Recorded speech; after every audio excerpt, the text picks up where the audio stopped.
आज के वीडियो में आपका स्वागत है। पिछले वीडियो में हमने पढ़ा था कि एक प्रेरक वाले परिपथ में किस प्रकार से धारा की वृद्धि होती है, यानी एलआर परिपथ में करंट की ग्रोथ। आज हम पढ़ेंगे कि किस प्रकार से जब एलआर परिपथ में करंट की ग्रोथ हो चुकी हो और उसके बाद हम सेल को डिस्कनेक्ट कर दें तो धारा का मान एलआर परिपथ में घटता है, यानी decay of current in inductance resistance circuit.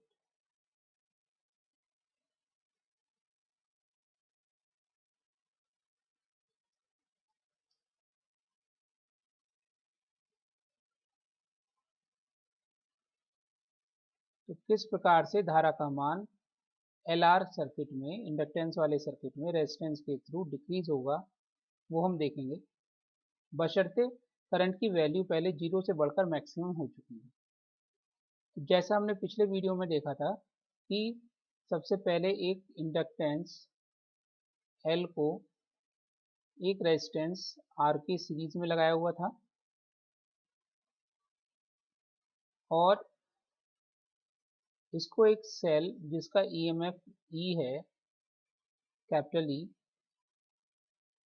उससे कनेक्ट करके maximum current I not is equal to E over R हमने गेन कर ली थी।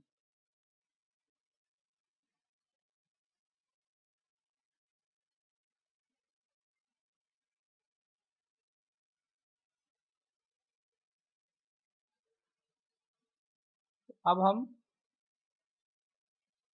ए को कनेक्ट करेंगे सी से।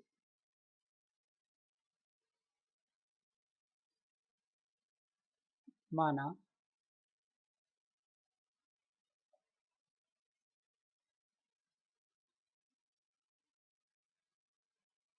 सेल कैपिटल ई के द्वारा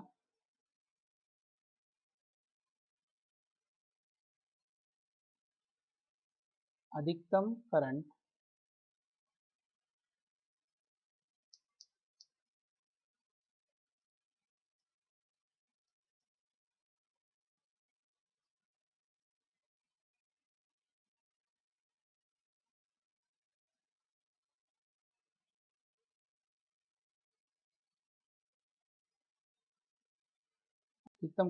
आई not is equal to capital E by R gain करने के बाद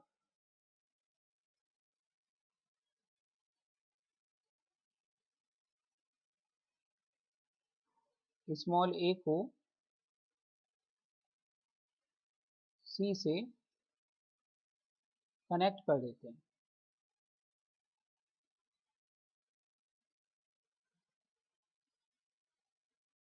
अब क्या होगा कि इस स्थिति में जो पहले सर्किट में करंट आई नॉट तक पहुंच चुकी थी,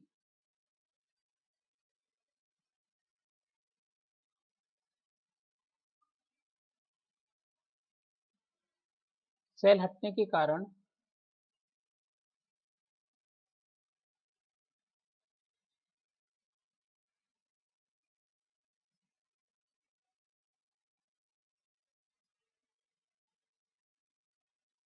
आई नॉट का मान घटना शुरू हो जाएगा।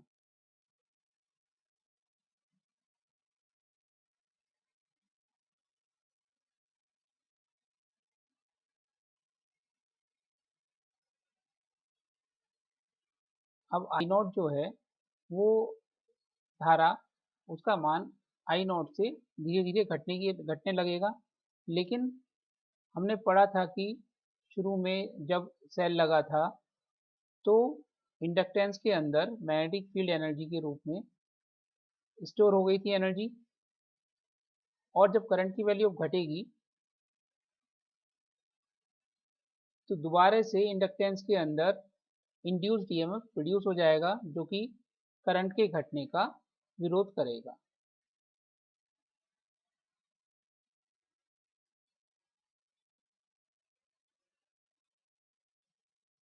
इस कारण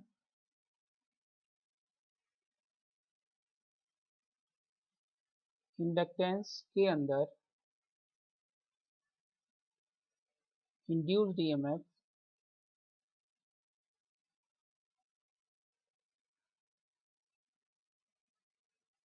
small E is equal to minus L D I over D T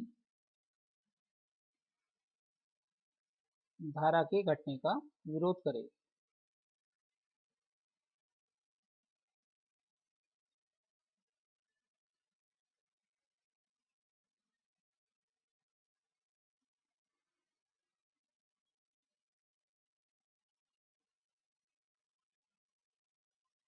और यह तुरंत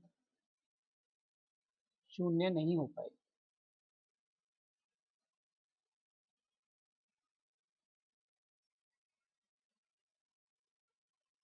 इसे समझते हैं कि अब करंट I का मान I नॉट से घटने लगेगा क्योंकि सेल सर्किट से हट गया है, लेकिन जो इसके इंडक्टेंस के अंदर एनर्जी स्टोर है U is equal to half L I naught square, वो अब करंट को अपनी एनर्जी दे देगी, जिससे करंट का मान उतनी तेजी से नहीं घटेगा जितना कि पहले घट रहा था।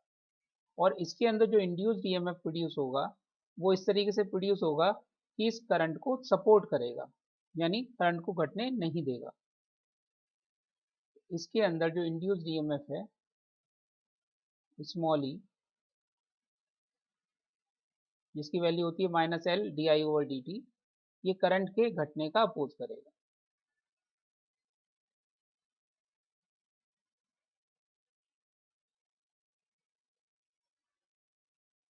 ओम के नियम से माना स्मॉल टी समय पर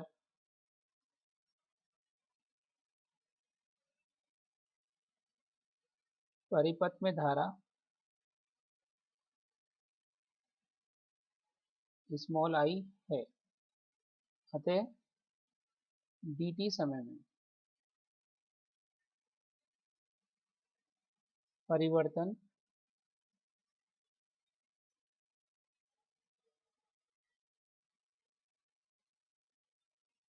di होने पर ओम के नियम से, तो हमें अब पहले की तरह धारा और समय के बीच में संबंध निकालना है। किसी टाइम t पर सर्किट में ईएमएफ केवल इंड्यूस्ड ईएमएफ होगा minus L D I over D T, और ये इक्वल होगा आई आर के। यहाँ पर कैपिटल ई नहीं है सर्किट में, इसलिए उसकी वैल्यू नहीं लिखी। इसको थोड़ा सा हम ऐसे भी समझ सकते हैं कि इंड्यूस्ड ईएमएफ के कारण एल अब एक ऐसे सेल की तरह काम करेगा जो करंट को सपोर्ट कर रहा है।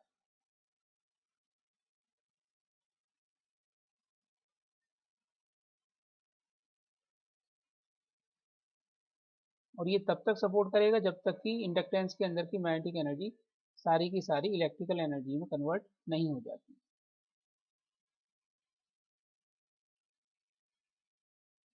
पहले की तरह आई वाली टर्म्स एक तरफ ले लेंगे और टाइम वाली टर्म्स एक तरफ ले लेंगे।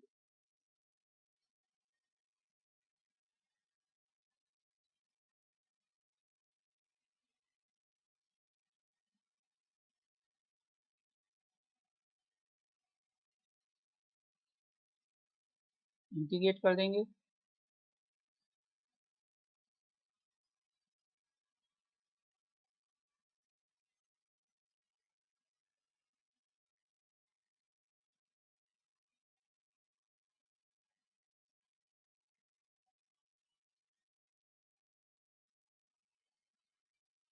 जहां पर capital a integration constant,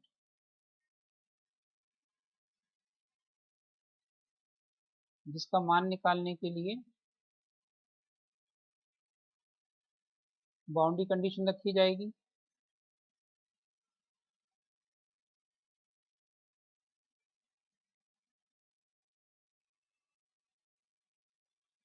eight T is equal to 0, I की वैल्यू है अधिकतम I not, E by R equation 1 के अकॉर्डिंग।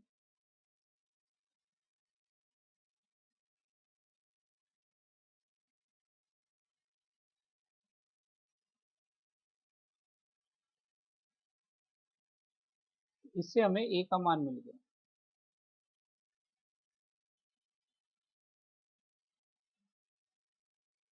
और ये मान समीकरण 2 में रख देंगे, समीकरण 3 से मान समीकरण 2 में रख देंगे।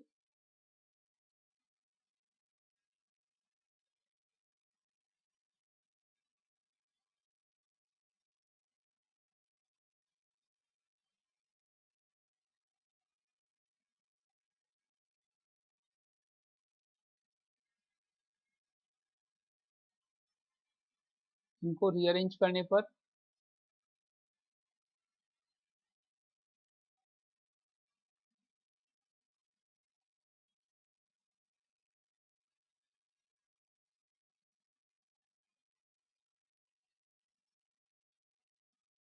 आई over I not is equal to E raise to power minus R by L into T, और इससे टाइम टी पर करंट आ गई I is equal to I not E raise to power minus R by L into small T. जैसे हमने पहले L by R को tau माना था, टाइम कांस्टेंट या कालांक,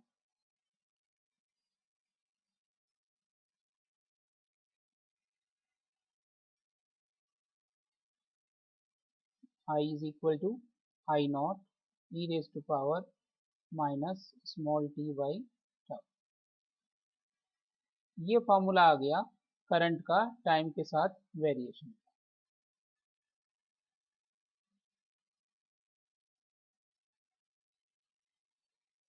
क्वेश्चन 4,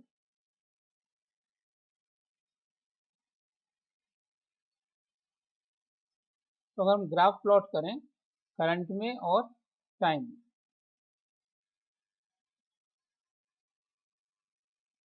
ये समीकरण वैसे क्या बताती है कि करंट का मान टाइम के साथ चरघातांकी रूप से घट रहा है। कैसे? At T is equal to 0, I is equal to I naught, क्योंकि ई की पावर माइनस 0 कितना हो जाएगा 1, और at T approaches to infinity, T की वैल्यू लार्ज होने पर I is equal to 0 as E raise to power या 1 upon E raise to power infinity is equal to 0। तो हम ये देखते हैं कि धारा का मान समय के साथ चरघातांकी रूप से एक्सपोनेंशियली डिक्रीज हो रहा है। तो ग्राफ से हम इसको शो करते हैं। वाई एक्सिस पे करंट ले लेते हैं और एक्स एक्सिस पर टाइम। ये डॉटेड लाइन शो कर रही है मैक्सिमम करंट आई नॉट को।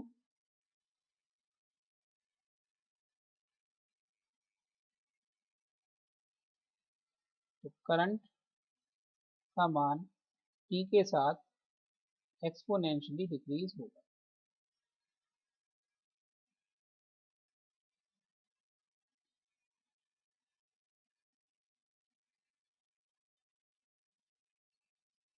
आई का मान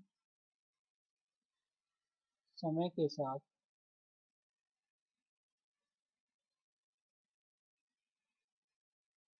चरघातांकी रूप से घटेगा।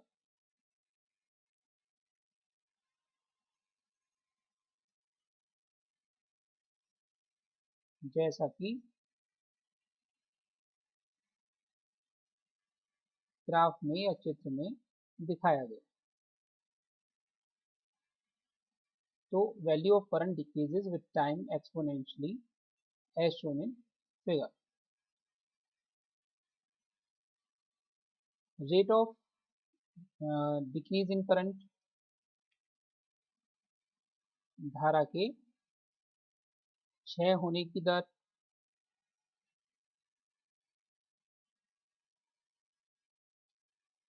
यानी D I over D T is equal to I nought differentiation of E raise to minus small T by tau. ये कैलकुलेट करके आ जाएगा I nought minus 1 over tau into E raise to power minus T over tau. और अब equation 4 से value रख देंगे तो D I over D T is equal to I over minus I over tau.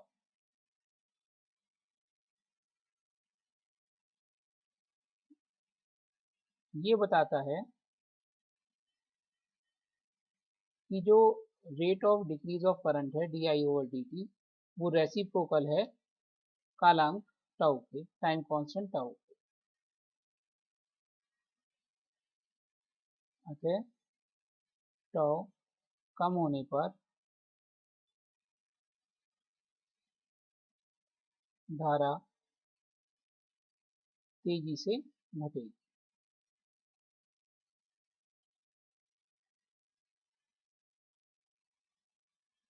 इसे ग्राफ से कैसे represent करेंगे?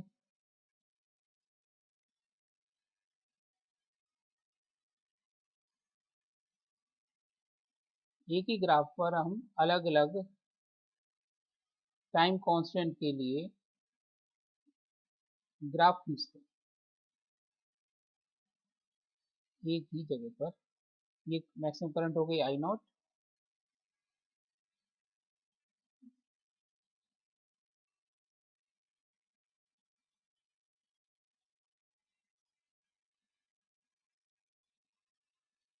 तो हम ये देखेंगे कि जिसके लिए टाउ का मान कम है उसके लिए करंट तेजी से घटकर शून्य हो जाती है। जिस प्रकार से कालांक के टाइम कांस्टेंट की डेफिनेशन दी गई थी growth of current in L R circuit, यहाँ पर हम डेफिनेशन देंगे कालांक की। माना कि जो समय है वो कालांक के बराबर है, तब समीकरण 4 से i is equal to I not E raise to power minus tau over tau, और e की वैल्यू हमें पता है 2.718।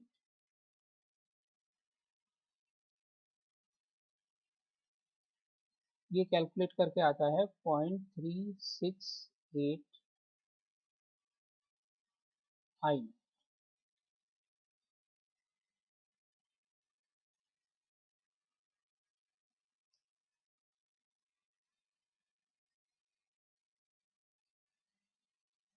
यानी कालांक वह समय है जिसमें धारा अपने अधिकतम मान से घटकर 36.8% हो जाती है। अर्थात वह समय जिसमें करंट अपने अधिकतम मान से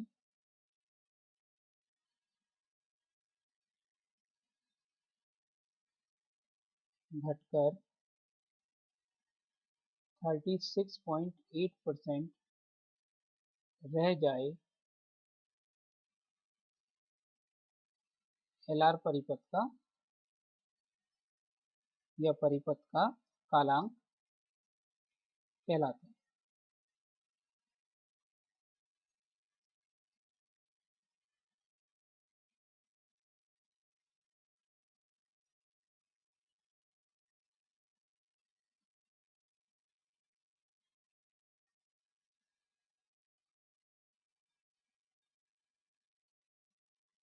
ग्राफ में देखिए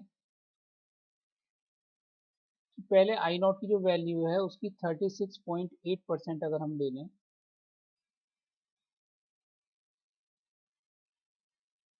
वहां से एक हॉरिजॉन्टल लाइन ड्रॉ कर दें,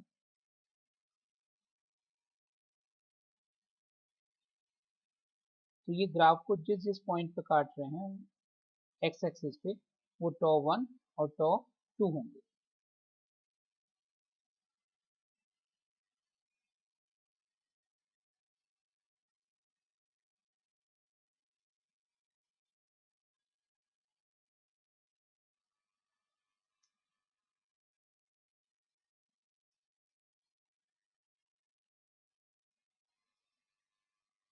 इस प्रकार से जब करंट डिक्रीज करती है तब हम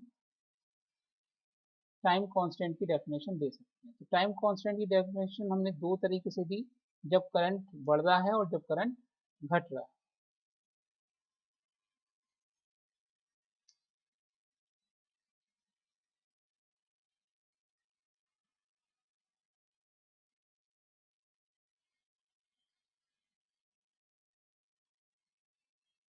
टाइम कांस्टेंट या कालांक, इसमें किस तरह का क्वेश्चन होता है कि ये टाइम कांस्टेंट क्यों कहलाता है, क्योंकि इसका मात्रक या यूनिट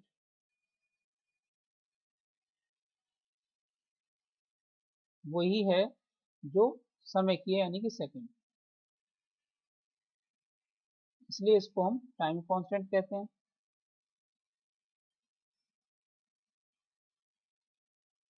और ये किसी भी सर्किट के लिए कांस्टेंट रहता है। उस सर्किट के लिए कांस्टेंट होता है, दूसरे सर्किट में बदल जाता है।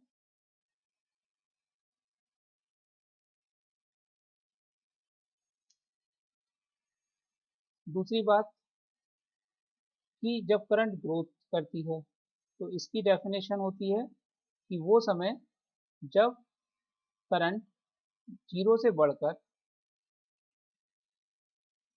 अपने मैक्सिमम वैल्यू का 63.2% हो जाए। जीरो से बढ़कर अपनी मैक्सिमम वैल्यू का 63.2% हो जाए, तो उस टाइम को हम टाइम कांस्टेंट या कालांक कहते हैं। और डिके के वक्त डेफिनेशन है कि वो समय जब आई का मान मैक्सिमम से घटकर 36.8% रह जाए, उस समय को हम टाइम कांस्टेंट या कालांक कहते हैं। तो अगर हम ग्रोथ और डिके दोनों ही करंट को एक ही ग्राफ में प्लॉट करें किसी एक सर्किट के लिए,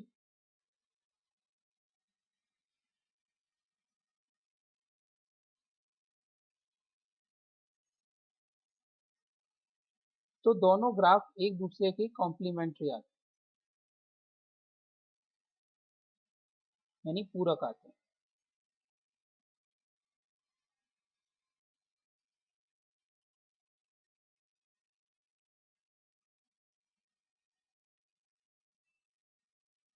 ये डिके के लिए हो गया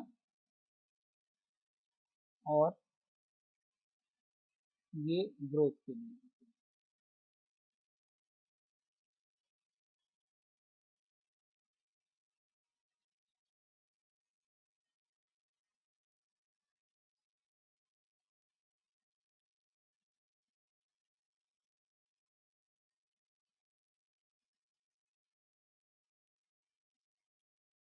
डिके के वक्त तो करंट मैक्सिमम वैल्यू का रह जाएगा,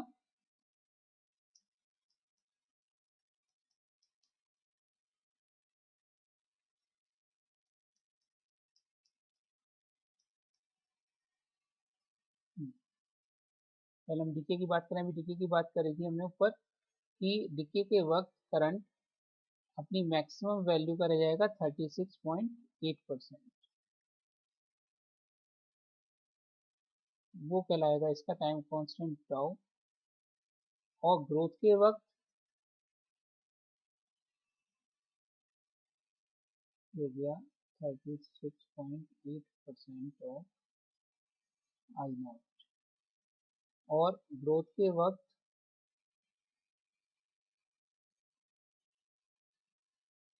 जीरो से बढ़कर मैक्सिमम वैल्यू का 63.2%।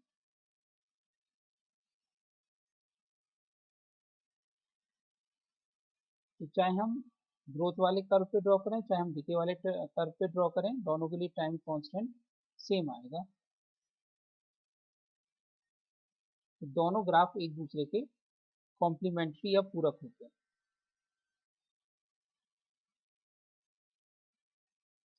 अब हम एलआर सर्किट पर कुछ क्वेश्चंस करेंगे।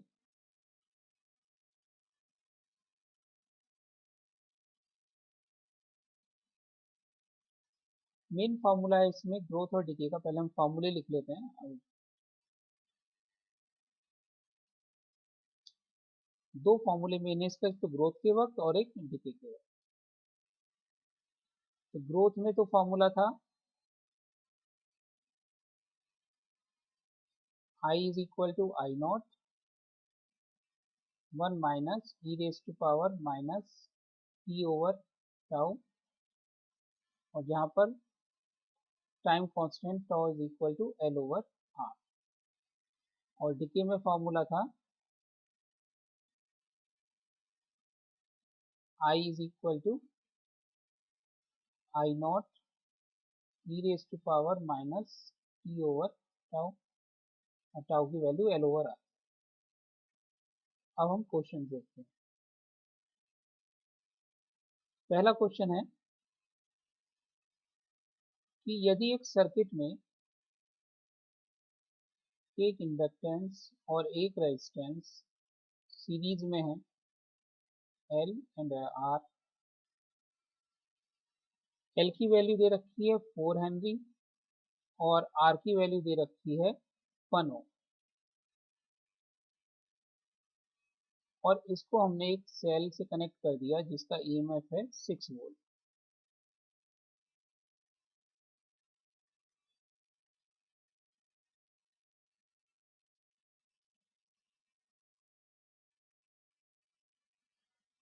ये है सब चीजें एट स्टार्टिंग में, ये कंडीशन है। तो इसे पूछा गया है कि एनर्जी लॉस बताना है हमें T is equal to 4 second पर।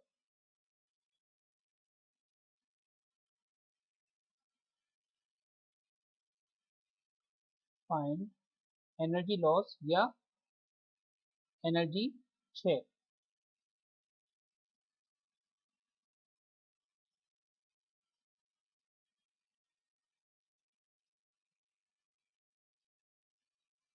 तो इस सर्किट में एनर्जी लॉस जो भी होगा वो रेजिस्टेंस में होगा और वो हीट के रूप में होगा, that is I square R. तो अब आर की वैल्यू तो टाइम के साथ कांस्टेंट रहेगी। हमें करना क्या है कि टी इज इक्वल टू 4 पर हमें करंट आई की वैल्यू निकालनी है कि आई का मान क्या होगा, और उसके बाद आई स्क्वायर आर कर देंगे। तो एनर्जी लॉस होगा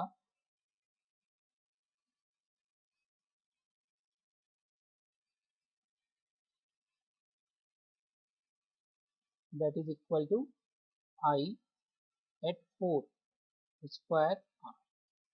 ये हो, हमें पहले आई 4 की वैल्यू निकालनी है, बाकी समय एल आर और ई सब की वैल्यू दे रखी है। चलिए, एनर्जी लॉस आई 4 का स्क्वायर आर निकालना है। तो अब दी गई वैल्यू से पहले हम निकाल लेते हैं मैक्सिमम करंट।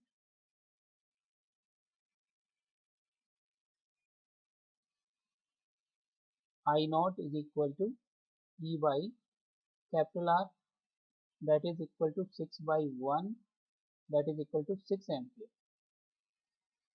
Now from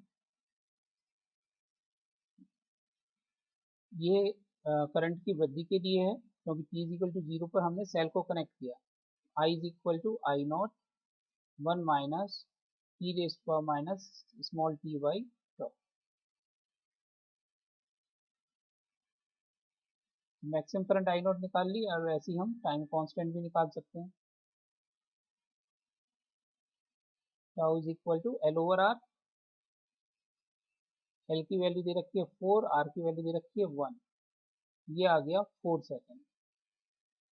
तो अब ये सब मान हम फार्मूले में रख देंगे। तो I4 is equal to I nought की वैल्यू है 6, 1 minus E raise to power E की वैल्यू 4 और टाउ की वैल्यू भी 4। ये हो गया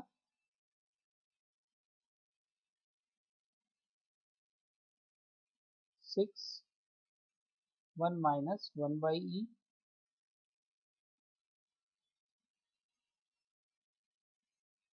और ई की वैल्यू होती है 2.718, 6 2.718 माइनस 1 अपॉन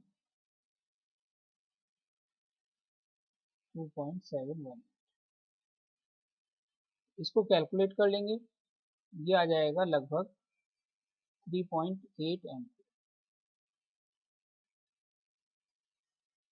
ऐसे किया जा सकता है इसको। सेकंड मेथड,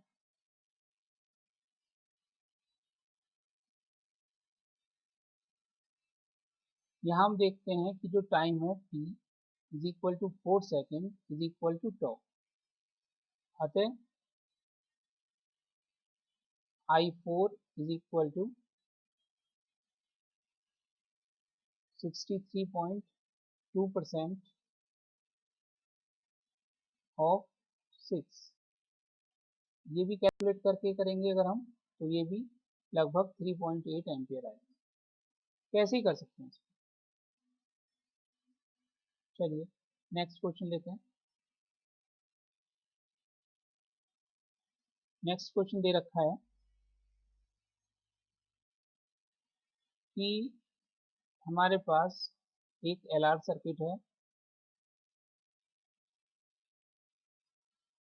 और उसको एक सेल से कनेक्ट कर दिया।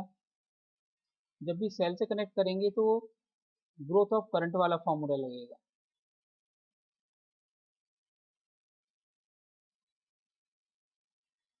यहाँ पर E की वैल्यू दे रखी है 2 वोल्ट और इंडक्टेंस L की वैल्यू दे रखी है 10 हेनरी और रेजिस्टेंस की वैल्यू दे रखी है 5 ओम। तो पूछा है इसमें कि समय स्मॉल t क्या होगा जब I का मान 50% ऑफ I नॉट हो जाए।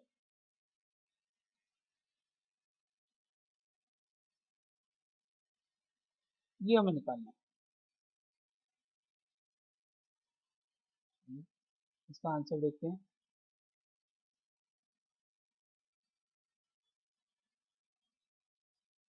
तो हमें दे रखा है I है 50% ऑफ I नॉट, यानी हमें गिवन है I is equal to I nought by 2।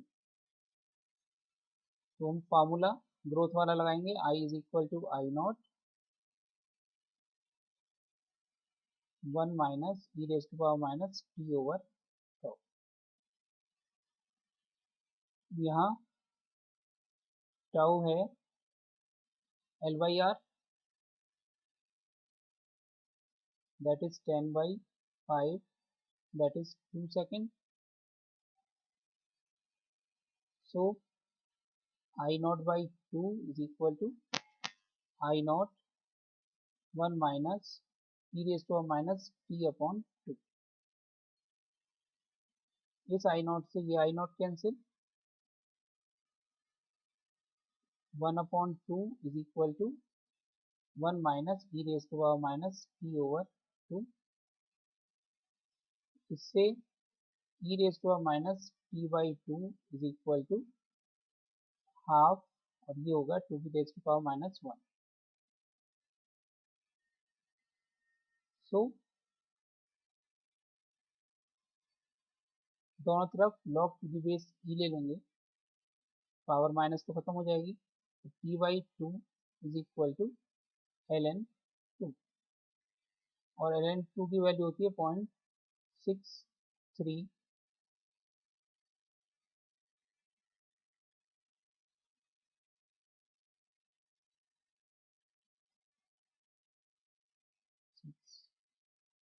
693 2 तक होती है लेकिन 0.693 इतना ले सकते हैं approximate. So T is equal to twice of 0.693 that is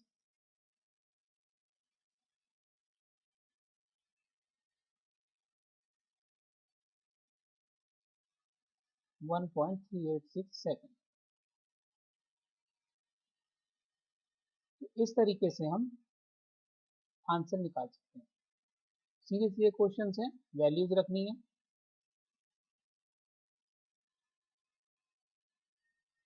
अगर कुछ कॉम्प्लिकेटेड आता है तो इस फॉर्म में आ सकता है कि हमें गिवन हो फार्मूले से, फार्मूले को थोड़ा सा रीअरेंज कर रहे हैं हम, by I is equal to I not 1 minus E raise to power minus T over tau. इसको हम लिख सकते हैं E raise to minus T over tau is equal to I nought minus I divided by I nought. दोनों तरफ log to the base E ले लेंगे। पहले इसको उल्टा कर लेते हैं तो ये हो जाएगा E raise to power T over tau is equal to I nought over I nought minus I और small T over tau is equal to L N I nought over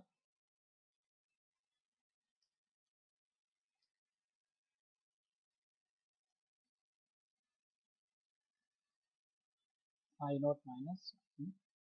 तो टाइम का फॉर्मूला आ गया T is equal to tau L N I nought over I nought minus I.